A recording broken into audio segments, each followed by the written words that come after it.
misalkan kita tahu pernah berbuat karma buruk di masa lalu, yang mungkin sudah yang tidak kita lakukan lagi, atau masih kita lakukan, apa hal yang bisa dilakukan untuk mengurangi efek karma buruk yang akan berbuah? Mohon Ya, penjelasan dari Bante. ini pertanyaan yang bagus. Jadi tadi kalau nelayan tadi kan dia ada yang mengatakan gini, Bante, saya ini sudah jadi nelayan. Gimana? Baiknya apa supaya saya bikin karma baik itu saya sering melepas makhluk misalnya. Ya, bagus. Melepas makhluk adalah menambah karma baik. Tapi nelayan itu tetap melanggar sila. Ini couplingnya beda. Ibaratnya menyimpan di bank, ini bank yang sama. Ini ada bank A dan ada bank B. Nah, nanti bunganya itu akan kita petik di waktu yang berbeda. Nah, tapi sekarang pertanyaan ini ada yang bagus, ada di titik ini. Kalau sekarang ada kelakuan yang jelek dan kita sudah tidak melakukan lagi, bagaimana? Anda tidak usah ingat-ingat lagi dan tidak usah disesali lagi yang kejelekan itu. Tapi Anda bertekadlah untuk menambah karma baik semaksimal mungkin dengan pikiran, dengan ucapan, dan perilaku. Karena ibarat satu gelas air, kemasukan garam 1 sendok. Anda sudah tidak bisa mengeluarkan garam itu dari air, karena sudah bercampur. Dan air ini rasanya asin sekali. Tapi Anda untuk mengurangi asinnya di dalam air tersebut, tambahlah air. Kalau tadi baru 1 gelas air, tambahlah menjadi 1 botol air. Tambahlah menjadi 1 guci air. Dan ketika air itu menjadi 1 guci atau 1 galon, maka garam yang 1 sendok tetap. Garam 1 sendok tetap, tapi airnya sekarang 1 galon. Dan air 1 galon ini sudah tidak terasa asin sama sekali. Garam adalah karma buruk yang pernah kita lakukan di masa lalu. Persis seperti yang ditanyakan saudara Hongki. Kemudian saya sudah menghentikan. Bukan hanya berhenti, tapi saya terus menambah karma baik. Karma baik itu adalah menambah air. Sehingga kurangi kejahatan, stop garamnya, tambah kebaikan, tambah airnya, sucikan pikiran termasuk adalah menambah air.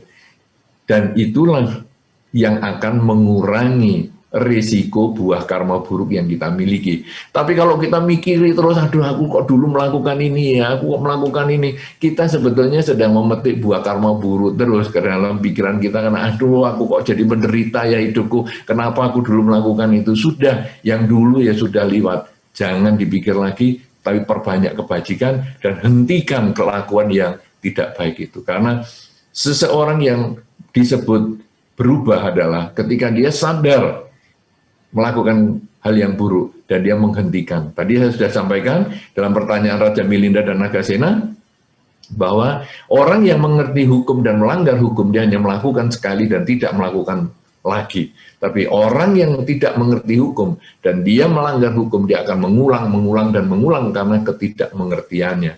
Ya, nah kalau sekarang kita lakukan lagi, itu keliru. Tapi kalau sekarang masih kita ulangi, nah itu berarti kita masih belum kuat tekad kita untuk memperbaiki yang sudah kita lakukan.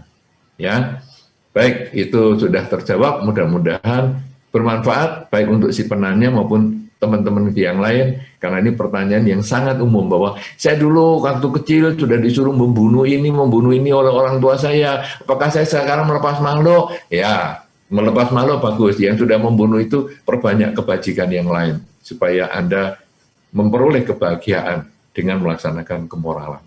Silakan Saudara Marco, lanjut lagi.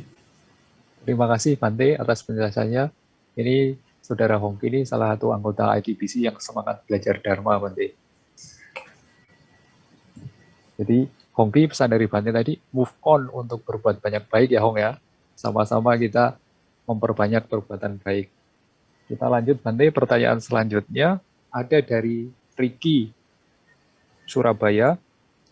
Pertanyaannya adalah, apakah selama kita masih makan daging di kehidupan ini, apakah kita masih melanggar Pancasila Buddhis? karena secara tidak langsung kita terlibat juga dalam pembunuhan hewan yang kita konsumsi. Apakah vegan atau vegetarian merupakan keharusan sebagai murid Sang Buddha? Terima kasih, Bante. Mohon penjelasannya. Ya, nah jadi pertanyaan ini juga sangat luar biasa dan ini banyak ditanyakan orang, yaitu kalau kita makan daging apakah kita melanggar sila?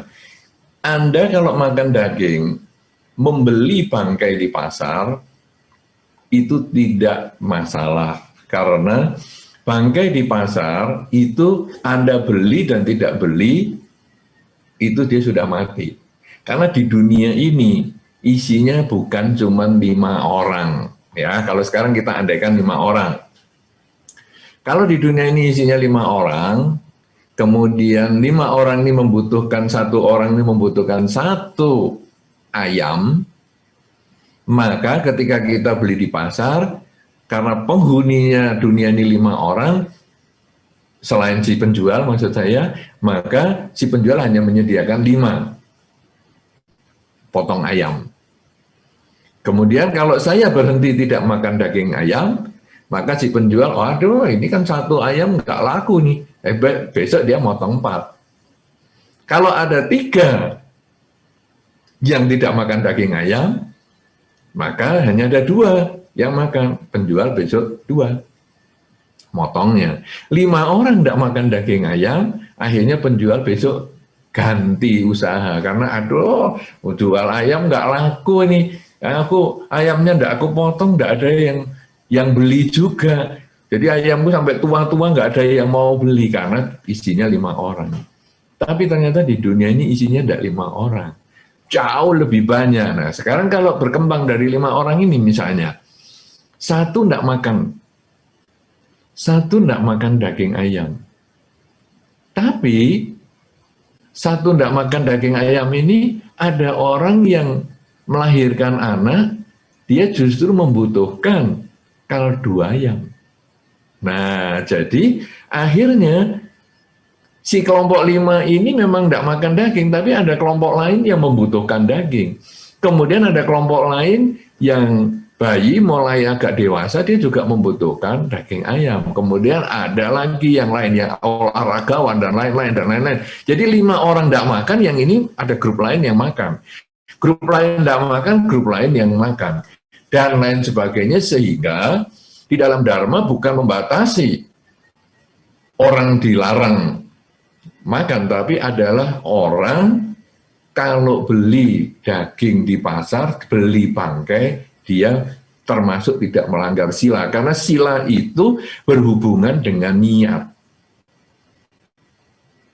Jadi bagaimana sekarang daging yang tidak boleh dimakan adalah kalau kita melihat binatang itu dibunuh untuk kita. Misalnya Anda pergi ke restoran seafood, jadi makanan laut, itu kan ikannya masih hidup.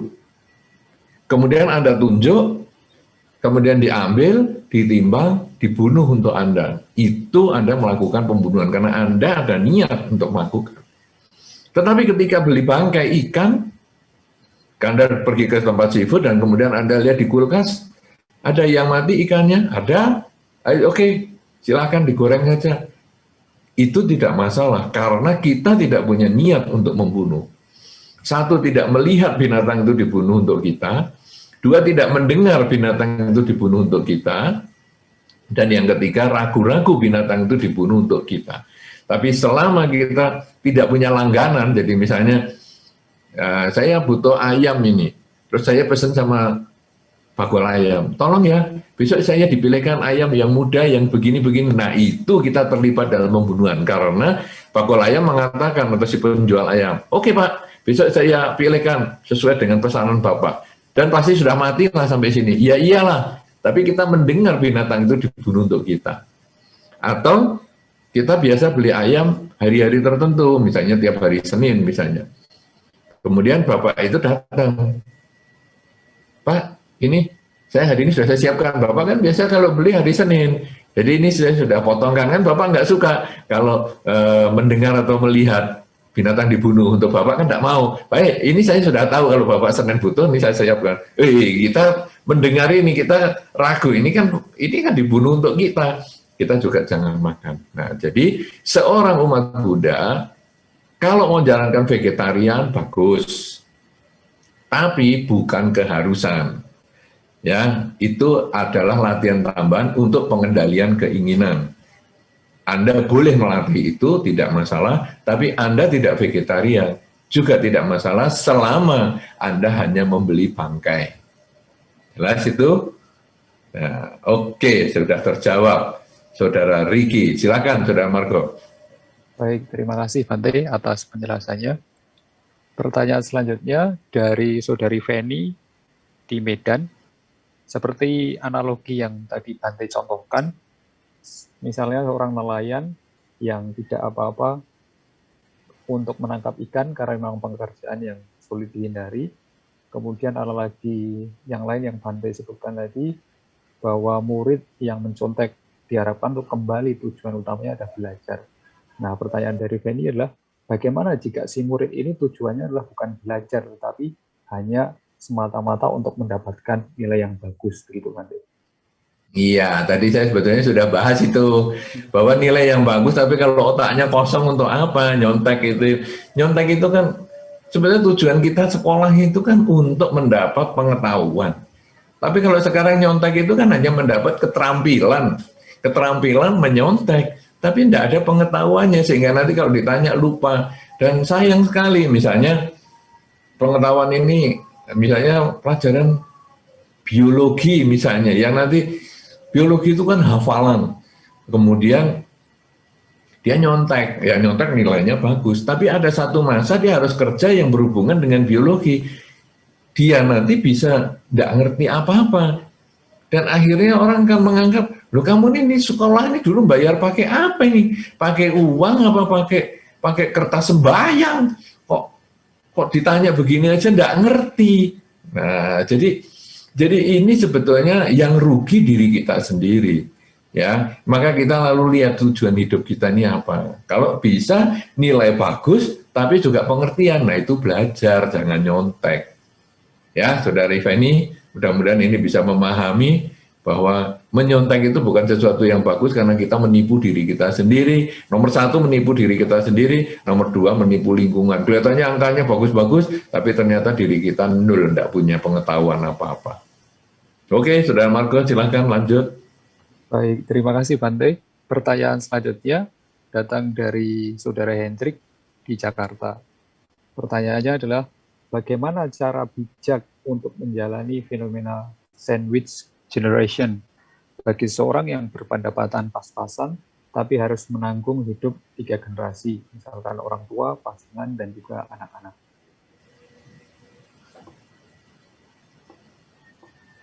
Ya, sekarang begini, wah ini istilahnya bagus nih, sudah banyak piknik sehingga dia tahu sandwich generation. Ya, bagaimana ya sekarang nanggung 3 generasi, ada orang tua, pasangan, dan anak. Ya memang itu berat, tetapi sekarang hidup ini kita perlu membedakan antara kebutuhan dan keinginan. Kebutuhan itu ada batasnya. Kebutuhan yang paling umum adalah kebutuhan pokok, kebutuhan pakaian, kebutuhan makanan, kebutuhan tempat tinggal, dan sarana kesehatan. Itu yang paling minim, paling pokok, kebutuhan primer. Sedangkan keinginan itu tak terbatas. Dari kebutuhan ini bisa muncul keinginan, misalnya kebutuhan pakaian. Sebetulnya kebutuhan pakaian beberapa lembar saja sudah cukup. Tapi mau sampai ratusan lembar. Nah, itu adalah keinginan. Kemudian makanan. Sebetulnya makan sederhana sudah cukup. Tapi sekarang mau makan di restoran yang besar. Ya, itu keinginan. Kemudian tempat tinggal. Tempat tinggal sebetulnya sederhana ya sudah cukup. Atau mungkin malah kontrakan ya sudah cukup. Tapi ketika dia kepingin rumahnya bagus, rumahnya mewah, ya itulah keinginan. Kesehatan, misalnya minum obat-obat generik, sebetulnya sudah cukup. Tapi mau berobat ke luar negeri, ya itu Itu keinginan. Jadi sebetulnya semua itu kita harus kembali pada tujuan, yaitu hidup ini saya cukup nggak untuk yang kebutuhan dulu. Jangan ngomong keinginan. Jadi pas-pasan itu biasanya harus kita mencukupi kebutuhan dulu. Kalau sudah lebih, barulah boleh sekali-sekali ada ulang tahun, potong kue. Tapi kalau kebutuhannya masih banyak, ya jangan ulang tahun, potong kue, dan lain sebagainya. Nah, kalau sekarang kebutuhannya sudah cukup, sekali-sekali bolehlah di akhir minggu makan bersama atau beli dari restoran dibawa ke rumah. Satu masakan saja, misalnya nasi goreng bersama, misalnya nasi goreng dimakan oleh 3 generasi misalnya, atau apa, itu terserah, itu keinginan saja. Tapi yang penting adalah mencukupi kebutuhan. Karena itu orang yang penghasilan pas-pasan dan menanggung hidup 3 generasi ini adalah perlu membedakan dan perlu menyeleksi kebutuhan tadi, dan kebutuhannya makin dipres supaya pas dengan penghasilan yang untuk 3 generasi tadi. Bahkan kalau satu ketika mungkin nanti pasangan bisa kerja, ayo pasangan diajak kerja. Kalau anak sudah mulai dewasa bisa diajak kerja, ayo kerja. Kemudian kalau kita masih punya sisa waktu, ayo kita juga mengisi sisa waktu kita itu dengan bekerja, misalnya bisnis online dan lain sebagainya, sehingga kita bisa kerja sambil di rumah dan lain sebagainya, merawat orang tua dan lain sebagainya. Begitu Saudara Hendrik, saya kembalikan kepada Saudara Margo lagi, silakan. Baik, terima kasih pada Bante atas penjelasannya. Semoga menjawab pertanyaan dari Saudara Hendrik tadi. Kemudian pertanyaan selanjutnya Bante datang dari Saudari Santi di Medan. Beliau menanyakan bahwa mengapa kelahiran kembali kita melupakan kehidupan di masa lalu, sehingga perilaku buruk kita tidak kita lakukan lagi di masa sekarang ini. Iya, sebetulnya kita ini memang orang yang pelupa. Jangan kata kehidupan sebelumnya. Tadi pagi kita melakukan apa saja kadang kita lupa. Jangan kata tadi pagi, 1 jam yang lalu kadang kita juga lupa. Tapi sebetulnya semua data itu tersimpan di dalam pikiran. Sehingga kadang ada beberapa orang yang bisa meregresi, dikondisikan dalam kondisi hipnosis, kemudian dia ditanya tentang kejadian dia atau pengalaman dia 1 hari yang lalu, seminggu yang lalu, setahun yang lalu, 10, 100 tahun yang lalu, maka dia bisa ingat, karena semua sebetulnya tersimpan di dalam batin seseorang. Sehingga Sang Buddha pun ketika mencapai kesucian, beliau bisa ingat banyak kehidupan sebelumnya. Nah, kalau sekarang ditanya, mengapa kelahiran kembali melupakan kehidupan sebelumnya? Sebetulnya ada beberapa tanda yang muncul dari kehidupan sebelumnya, yaitu orang-orang yang jenius. Dari kecil, dia sudah bisa bahasa asing misalnya. Ya, dulu cukup viral itu di internet, anak umur 8 tahun bisa bahasa macam-macam, ada 8 bahasa kalau nggak salah saya. Ada bahasa Prancis, bahasa Spanyol, bahasa Mandarin, kemudian bahasa apa lagi, ada 8 bahasa. Anak masih 8 tahun, kapan belajarnya? Nah, ini karena keingat dia kehidupan sebelumnya. Kemudian perilaku buruk dari kehidupan sebelumnya, itu juga ada. Jadi ketika dia masih kecil, kemudian dikasih misalnya kelinci. Ada beberapa anak itu yang main banting kelinci itu. Tapi ada anak yang nyayangi kelinci itu dengan sungguh-sungguh. Jadi ada bawaan dari kehidupan sebelumnya. Nah, tinggal sekarang orang tua yang mengarahkan. Bagi anak yang tadi banting kelinci itu, kemudian dia harus diarahkan untuk lebih menjaga perilaku supaya tidak mengulang kesalahan yang sama yang mungkin itu bawaan dari kehidupan sebelumnya. Sedangkan anak yang tadi dikasih kelinci kemudian dirawat, disayang-sayang, kelincinya mau sama orang tuanya istilahnya diisengin pakai pisau, ini ya kelincimu saya potong ya, jangan sampai dia nangis. Bahkan pernah satu ketika orang tuanya ini membuat roti tart bentuknya kelincinya dia. kemudian dipotong. Wah, anak itu marah-marah. Loh, kelinciku kok dipotong, kelinciku kok dipotong. Nah, ini karena dia sejak dari kehidupan yang lampau itu dia memang penyayang binatang. Tinggal orang tua berusaha untuk mengarahkan yang sudah baik diarahkan menjadi lebih baik, yang kurang baik dicegah supaya jangan dilanjutkan di kehidupan ini kelakuan-kelakuan yang tidak baik gitu. Karena itu menjadi orang tua penting menjaga anak-anaknya. Jangan anak-anak hanya dititipkan pengasuh karena nanti hasilnya tidak menjadi maksimal. Orang tua yang melahirkan, orang tua yang perlu membentuk anak untuk diarahkan menuju ke yang baik, menghindari yang jelek sesuai dengan dharma. Ya, baik, silakan. Itu pertanyaan saudari Santi Medan. Silakan, saudara Margo, lanjut. Baik, terima kasih Bante. Pertanyaan selanjutnya datang dari saudari Michelle di Hualien, Taiwan. Pertanyaannya adalah, belakangan ini banyak sekali di media sosial yang memposting tentang mental health issues. Menurut Bante, dengan adanya anxiety atau depression seperti itu, karena faktor internal dan eksternal, apakah orang-orang tersebut kurang konsentrasi atau kurangnya kedamaian dengan diri sendiri? Iya, sebetulnya Anda sudah memberikan jawaban sendiri ini ya. Jadi orang yang kena masalah mental ini karena hidup dia tidak tenang. Kenapa hidup tidak tenang? Ini sebetulnya yang Anda jawab dengan kurangnya konsentrasi, yaitu dia tidak bisa hidup pada saat ini. Yang kalau istilahnya saudara Margo tadi, belum bisa move on. Ya, kita ini manusia terdiri dari 3 dimensi waktu.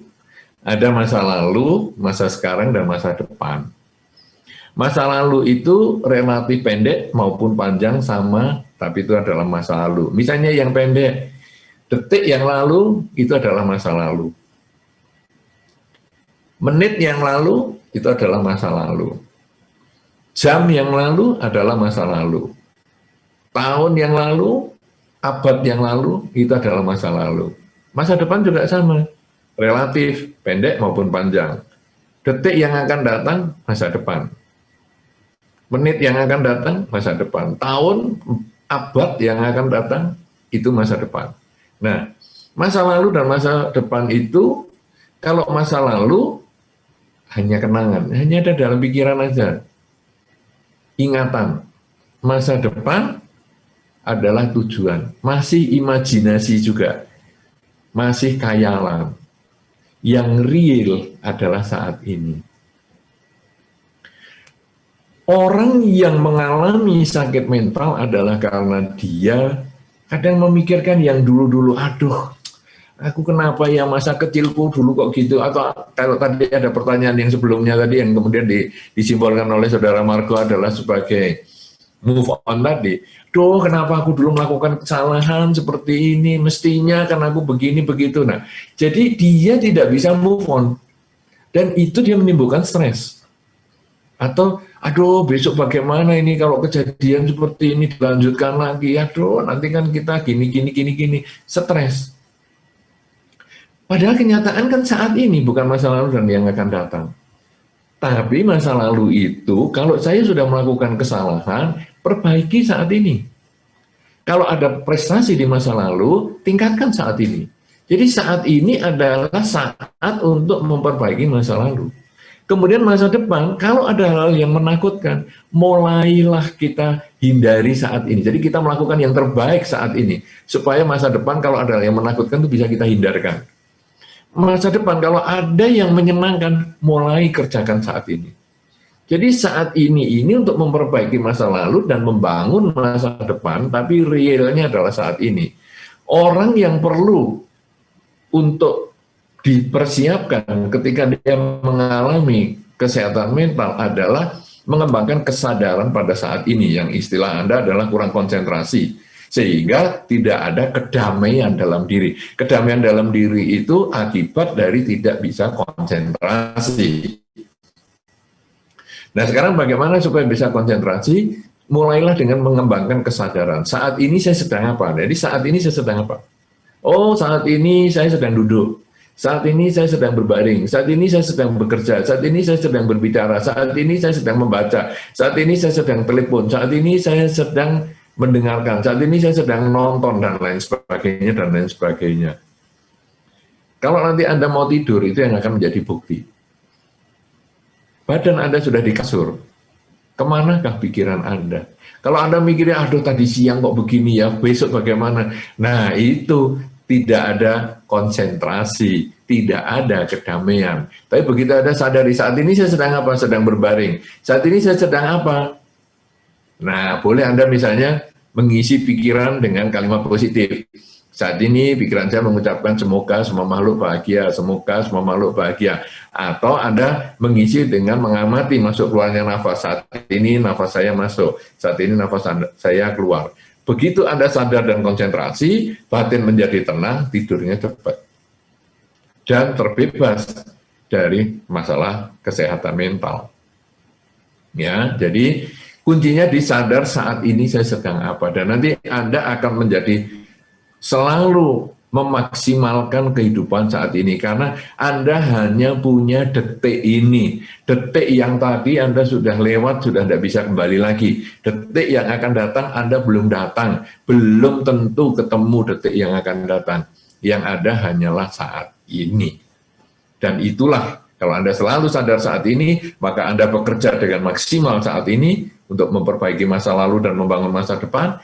Anda berbicara juga menjadi maksimal karena Anda untuk memperbaiki kesalahan di masa lalu dan membangun masa depan yang lebih baik. Anda berpikir juga maksimal karena untuk memperbaiki yang lalu dan membangun masa depan yang baik. Dan hasilnya kesuksesan menjadi milik Anda karena Anda bisa konsentrasi, damai di dalam batin, dan terkendali di dalam perilaku. Begitu, Saudara Michelle. Silahkan, Saudara Marco. Lanjut. Terima kasih, Bante, atas uraian yang sangat jelas tentang mindfulness konsentrasi ini. Kemudian, pertanyaan selanjutnya, Bante, dari Saudari Feli di Taipei. Selamat malam, Namo Buddhaya, Bante. Apakah kita dapat melimpahkan jasa kebaikan kepada mendiang yang telah mendahului kita dengan cara meditasi? Jika bisa, apa metode yang bisa diterapkan saat kita bermeditasi? Terima kasih. Ya, meditasi itu termasuk salah satu perbuatan baik. Ya, tadi dalam pembahasan kita sudah sampaikan bahwa saya tujuannya beragama Buddha apa? Ya, mungkin sinyal saya masih bisa didengar, suara saya? Masih bisa didengar? Bisa, Bante, terdengar jelas. Tadi agak putus sepertinya suara saya. Baik. Nah, jadi tadi di dalam pembahasan sudah saya sampaikan, tujuan saya beragama Buddha apa? Tujuan saya adalah untuk hidup bahagia di dunia ini, bahagia setelah meninggal, atau bahkan saya bisa mencapai kesucian di kehidupan ini. Kemudian, bagaimana saya bisa mencapai tujuan tersebut? Saya melaksanakan intisari ajaran Sang Buddha, yaitu menambah dengan kerelaan, kemoralan, dan konsentrasi. 3 hal ini adalah termasuk kebajikan semua. Yang tadi kita bahas adalah kemoralan. Dan sekarang Anda berbicara tentang konsentrasi. Ya, kerelaan juga bisa kita lakukan pelimpahan jasa, kerelaan. Kemudian kemoralan bisa juga kita limpahkan jasa. Demikian pula konsentrasi bisa kita lakukan pelimpahan jasa. Sekarang kita bahas dulu tentang pelimpahan jasa, karena mungkin ada beberapa orang yang belum memahami tentang pelimpahan jasa. Pelimpahan jasa intinya adalah saya berbuat baik atas nama mendiang. Ya, kalau ini dikatakan melimpahkan jasa kepada mendiang yang telah mendahului. Baik itu orang tua kita di kehidupan ini, leluhur kita di kehidupan ini, atau bahkan orang tua atau leluhur di kehidupan-kehidupan yang sebelumnya. Sehingga kita kalau merumuskan, membuat kalimat dengan mengatakan, semoga dengan kebajikan yang saya lakukan ini membuahkan kebahagiaan untuk semua makhluk yang berhubungan karma dengan kita. Karena semua makhluk yang berhubungan karma dengan kita, itu berarti orang tua kita di kehidupan ini bisa, atau kakak kita di kehidupan ini, atau teman kita di kehidupan ini, bisa juga orang tua, teman, kakak, kakek, leluhur dari kehidupan-kehidupan yang sebelumnya, yang mungkin mereka masih dalam kondisi yang bisa menerima pelimpahan jasa. Nah, kemudian saya mengucapkan bahwa semoga dengan kebaikan ini akan membuahkan kebahagiaan untuk mendiang. Kok bisa? Bisa.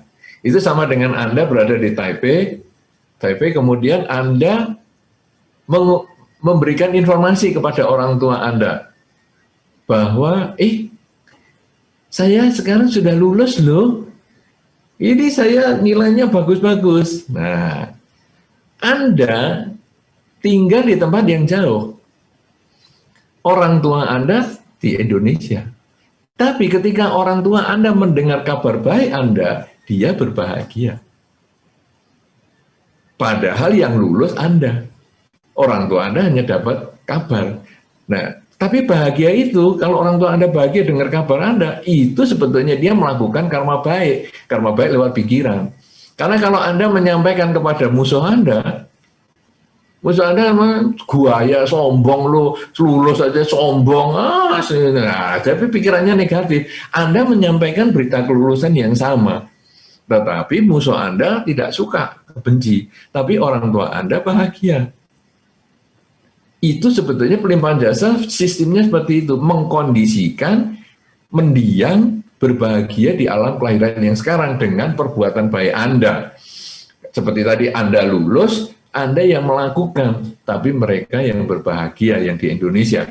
Saya sekarang yang berbuat baik, sekarang saya limpahkan jasanya kepada leluhur, dimanapun mereka berada, yang semua makhluk yang berhubungan karma dengan saya, maka mereka melihat turunannya ataupun orang yang berhubungan karma ini berbuat baik atas nama mereka, mereka bahagia dan bisa mengkondisikan mereka lahir di alam yang lebih baik lagi.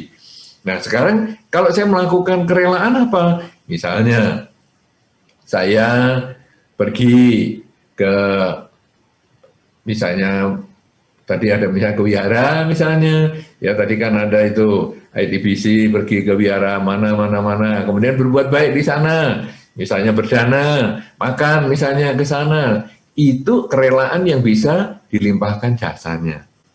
Kemudian, waduh, saya kalau pergi-pergi jauh, oke, saya menjalankan kemoralan bisa. Hari ini saya mau menjalankan 8 sila. Untuk saya limpahkan jasanya kepada para leluhur semua makhluk yang berhubungan karma dengan saya. Bisa. Jadi kita bertekad, saya pagi misalnya saya bertekad hari ini sepanjang hari penuh sampai besok pagi 24 jam saya akan menjalankan 8 sila untuk kebahagiaan para leluhur semua makhluk yang berhubungan karma dengan saya. Bisa Anda di rumah, Anda jalankan sila, 8 sila, dari 5 sila itu ditambah dengan 3 yang lainnya, yaitu tidak makan setelah jam 12 siang, yaitu berpuasa ya setelah jam 12 siang, kemudian tidak menggunakan wangi-wangian, tidak tarian, musik, film, dan lain sebagainya, kemudian juga tidak duduk dan berbaring di tempat yang mewah. 3 lagi tambahan itu, atas nama semua makhluk yang berhubungan karma dengan saya, semoga mereka bahagia. Bisa, Anda tetap di rumah. Kemudian, ini yang Anda sampaikan adalah tentang meditasi. Hari ini saya mau bermeditasi, atau saya membaca parita dulu, biasanya saya punya altar, kemudian saya membaca parita, terus saya meditasi. Selesai meditasi, saya mengucapkan dalam 30 menit tadi meditasi, kemudian saya mengucapkan selesainya adalah semoga dengan kebajikan yang saya lakukan pada kesempatan ini, membaca parita dan berlatih meditasi selama 30 menit, semoga para mendiang, semua makhluk yang berhubungan karma dengan saya, dimanapun mereka berada, semoga mereka berbahagia. Nah, sekarang meditasinya, metodenya apa? Metode yang Anda biasa kerjakan. Anda mau dengan objek nafas misalnya, 1, 1, 2, silahkan. Anda mau mengulang di dalam batin kalimat, semoga semua makhluk bahagia, silahkan. Tidak ada bedanya. Bedanya nanti hanya selesai meditasi, Anda mengucapkan kalimat pelimpahan jasa seperti itu. Ya, mudah-mudahan Saudari Feli bisa terjawab pertanyaannya, dan juga mungkin teman-teman yang lain yang mungkin belum kenal istilah pelimpahan jasa dan lain sebagainya, sekarang sudah bisa memahami sehingga bisa dilaksanakan di dalam kehidupan Anda sehari-hari. Ya, saya kira demikian. Saya kembalikan kepada Saudara Marco. Silakan. Baik, terima kasih Bante. Selanjutnya ada pertanyaan dari James di Jakarta. Meski punya tujuan hidup, tidak jarang kita mengalami goncangan dalam hidup yang membuat kita lupa akan tujuan hidup. Bagaimana cara memperkokoh tujuan hidup setiap hari supaya tetap semangat? Mohon penjelasan dari Bante.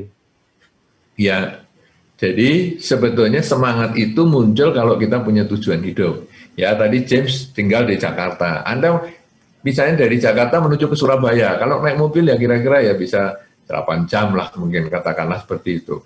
Waduh, jauh sekali ya. Tapi kan Anda ada tujuan, nah, nanti saya ke Surabaya, saya mau melakukan ini. Maka 8 jam itu Anda bisa jalani dengan nyaman, ada semangat. Tapi kalau Anda tidak ada tujuan naik mobil, misalnya Anda hanya keliling-keliling keluar, ya sudahlah saya sumpek di rumah, ya saya jalan-jalan aja lah keliling, nanti baru putar-putar gini aja sudah males, tidak ada semangat karena tidak ada tujuan. Nah, jadi sekarang apakah tujuan hidup atau tidak jarang kita mengalami goncangan, betul. Goncangan, gangguan, dan lupa pada tujuan hidup, betul.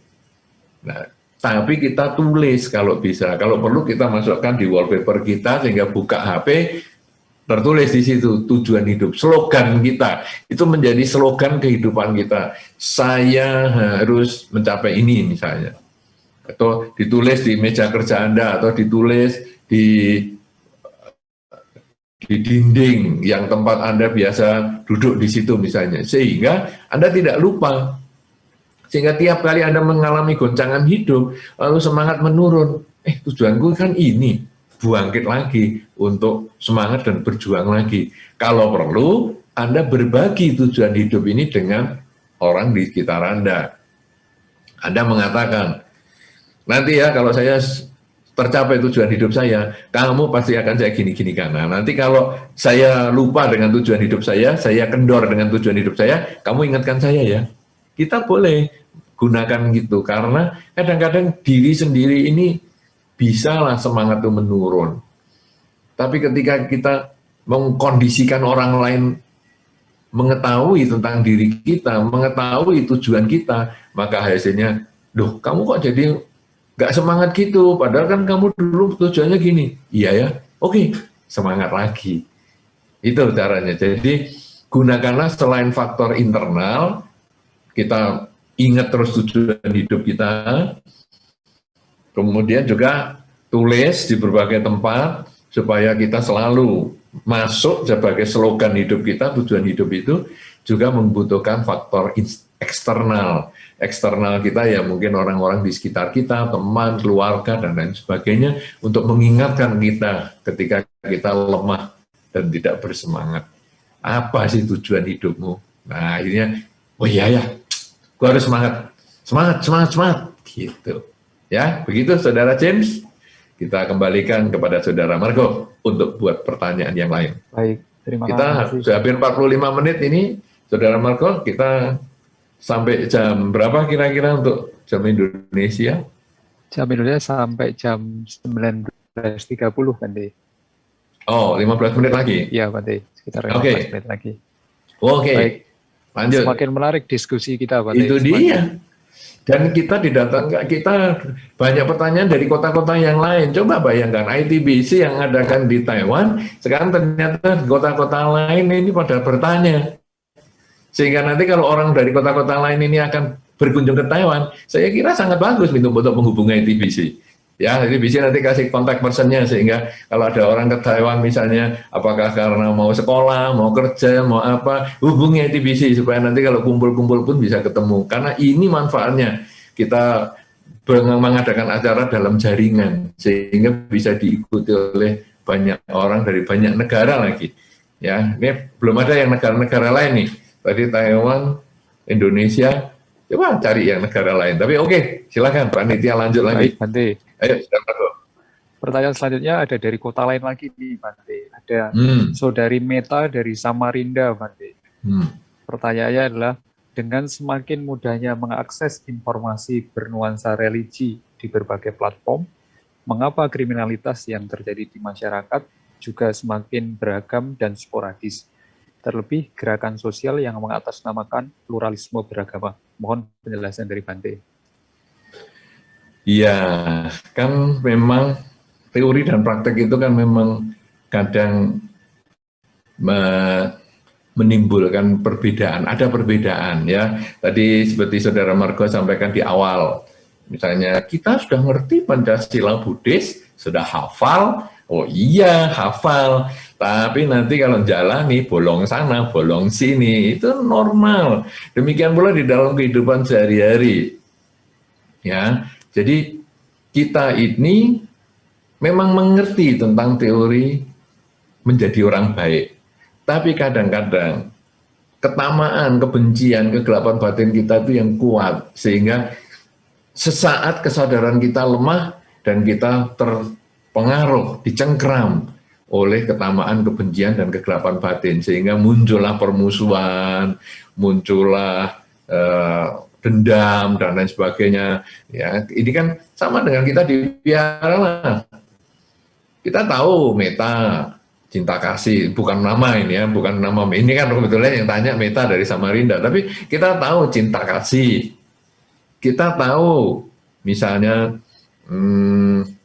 memaafkan orang misalnya, atau jangan membenci misalnya, tapi kadang kita ketemu orang bisa, orang ini kok menjengkelkan ya, nah itu ya ada, kenapa? Teorinya itu belum sampai ke dalam, tapi tidak problem, justru ini kita harus berpikir positif. Sudah sedemikian mudah mengakses informasi bernuansa religi sekalipun, masih banyak kriminalitas. Apalagi tidak ada atau kesulitan mengakses informasi bernuansa religi. Coba dibalik kalimatnya ya. Jadi sudah banyak informasi religi saja masih ada banyak kejahatan, apalagi kalau informasi itu dikurangi. Anda mengatakan, kayaknya nggak ada guna ya informasi religi gini, kita buyarkan aja ya. Loh, lalu sudah banyak saja masih banyak kriminalitas, apalagi dibuyarkan kan tambah kriminalitas. Kayak dengan orang sekolah. Aku ini sekolah kok nggak pinter-pinter ya. Sudahlah, lebih baik aku nggak usah sekolah. Ya tambah nggak pinter, namanya saja sekolah saja nggak pinter, apalagi nggak sekolah. Demikian pula di dalam belajar agama. Kita kenal yang disebut dengan pengembangan cinta kasih atau meta. Kita kenal meta karuna mudita UPK. Kita kenal. Tetapi ketika dijalani kok masih sulit, tidak apa-apa. Justru ini kesempatan saya untuk belajar lagi, belajar lagi, belajar lagi. Dharma itu kan belajar seumur hidup. Sehingga kita mencapai kesucian itu baru kita selesai belajar, sudah lulus. Orang yang mencapai kesucian itu lulus. Ya, disebut ACK Pugala, orang yang sudah tidak perlu belajar. Itu kalau sudah mencapai kesucian tingkat terakhir yaitu Arahata. Tetapi sebelum mencapai kesucian, dia itu masih harus belajar. Makanya Anda juga jangan kemudian kecil perasaannya, aduh sudah banyak informasi begini yang nuansa religi, kok masih banyak hal-hal yang kriminal. Tidak apa-apa, sudah banyak saja banyak kriminal, apalagi kalau tidak ada. Dan saya harus menjadi orang yang baik.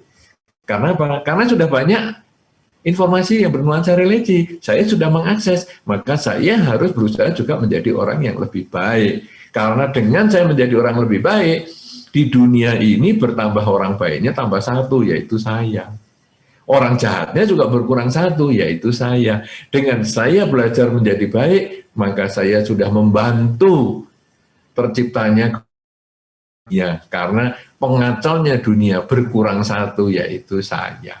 Apalagi kalau saya yang sudah baik ini menjadi inspirasi untuk keluarga saya, sehingga di keluarga saya menjadi lebih banyak orang yang baik lagi, terbentuklah keluarga yang baik. Kalau keluarga yang baik ini kemudian menginspirasi tetangga-tetangganya, maka jadilah masyarakat yang baik. Masyarakat yang baik mempengaruhi, menginspirasi masyarakat yang lain, maka jadilah negara yang isinya orang baik. Negara orang baik ini kalau mempengaruhi negara-negara yang lain, maka jadilah dunia dengan segalanya yang orangnya baik-baik. Dimulai dari diri kita dan akhirnya berkembang ke keluarga, ke masyarakat, ke negara, dan akhirnya ke dunia. Karena itu kita tidak usah ngurus orang yang aduh kok masih atas nama ini, masih suka bikin kriminalitas. Kita nggak usah ngurus itu. Kita mulai dengan diri kita untuk menjadi lebih baik, maka di dunia akan bertambah satu orang baik, yaitu kita.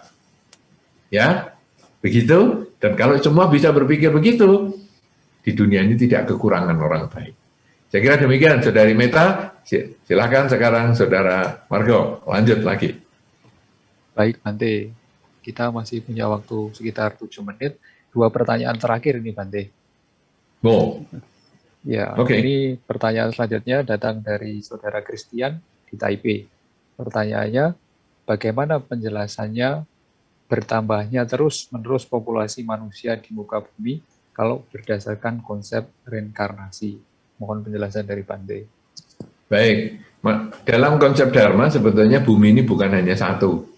Ya, bumi, kemudian planet-planetnya dan matahari itu bukan hanya satu, tapi lebih dari 1 miliar, jadi miliatan lah. Sehingga di bumi-bumi yang lain itu juga ada kemungkinan sebagai ada makhluknya. Sehingga ketika makhluk di bumi ini mati, bisa juga makhluk dari bumi yang lain terlahir di sini. Kemudian bumi kita sendiri ini terdiri dari 31 alam, ada surga dan lain sebagainya, sehingga makhluk dari surga yang mati bisa juga lahir di alam manusia dan lain sebagainya, sehingga manusia populasinya bisa bertambah karena bisa datang dari berbagai tempat, dari 31 alam yang ada di sini maupun yang lain. Ya, itu jawaban singkatnya.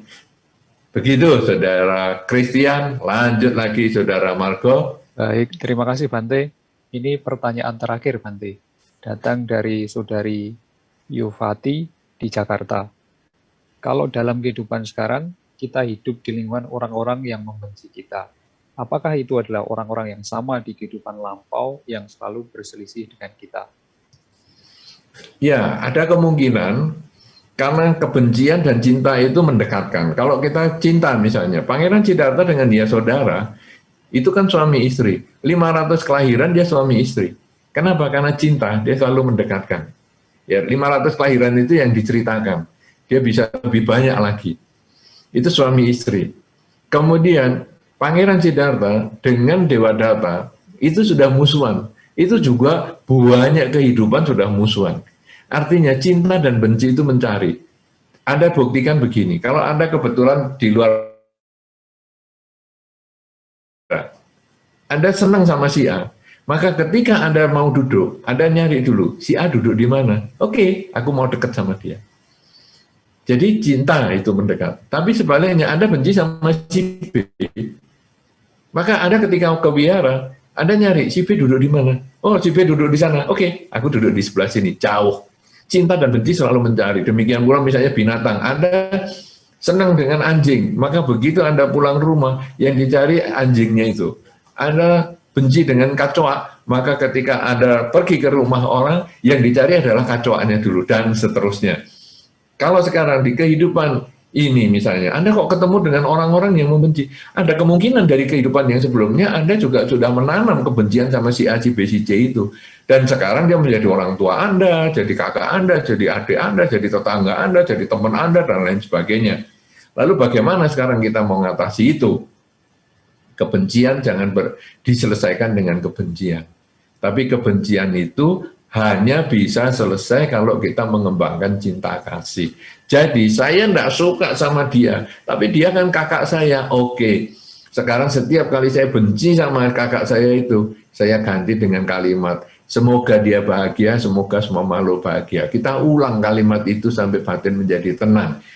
Saya nggak suka dengan dia, tapi dia itu kan ayah saya. Oke, semoga dengan kebajikan yang saya lakukan ini misalnya, atau semoga ayah saya bahagia, semoga semua makhluk bahagia, dan seterusnya. Sehingga satu ketika nanti, semoga dengan kebajikan yang saya lakukan sampai saat ini, saya tidak akan terlahir lagi, berkumpul dengan mereka lagi. Sehingga kelahiran ini menjadi kelahiran yang terakhir, saya berkumpul dengan orang-orang itu. Tapi kita mulai dengan tidak membenci dulu. Jadi kita memancarkan pikiran cinta kasih dulu kepada mereka, sehingga di kehidupan ini berhenti. Bahkan mungkin nanti tahu-tahu kita bisa aja pindah tempat, sehingga kita tidak berkumpul lagi. Misalnya itu orang tua kita, kakak kita, dan lain sebagainya, yang aduh kok lingkungan saya kok benci, isinya kebencian semua toh. Tapi kita pancarkan cinta kasih terus. Tahu-tahu nanti kita dapat pekerjaan, kemudian pekerjaan ini mewajibkan Anda untuk pindah ke luar kota. Dan hasilnya Anda bahagia. Sekarang aku sudah bebas. Aku bisa kerja di sana, fokus, dan kalau aku sekarang pulang ya paling imlekan atau apa, ya ketemu baik-baik, selesai itu 2-3 hari saya pergi lagi. Itu bisa selesai dengan cinta kasih. Kebencian hanya akan berakhir dengan cinta kasih. Ketika Anda merasa lingkungan Anda banyak kebencian, pancarkanlah cinta kasih. Karena mulai dari Anda nanti akan kembali ke Anda lagi. Semoga Saudari Yuwati dan mungkin yang punya pengalaman seperti ini, banyak ini, marilah mulai sekarang kita mengembangkan cinta kasih. Sehingga kalau kita di lingkungan yang banyak menyayangi kita, maka nanti di kelahiran yang mendatang dengan cinta kasih itu, kita akan bisa sering ketemu dengan mereka. Kita pindah pun di hidup ini, misalnya kita kerja di kota A, B, C, pindah ke negara A, B, C, kita tetap ketemu orang-orang yang menyayangi kita, yang banyak membantu kita. Tapi ketika kita banyak ketemu orang yang kita benci, jangan dibalas dengan kebencian. Tapi justru balaslah dengan minimal pikiran cinta kasih. Semoga dia bahagia, semoga semua makhluk bahagia, supaya nanti di kehidupan ini pun kita bisa terjauhkan dari mereka, dan mungkin kebencian itu akan berakhir di kehidupan ini juga, sehingga tidak berlanjut di kehidupan-kehidupan mendatang. Inilah yang bisa saya berikan jawaban ini. Mudah-mudahan bisa dimengerti oleh Saudari Yuwati maupun yang lain-lain. Semoga bermanfaat.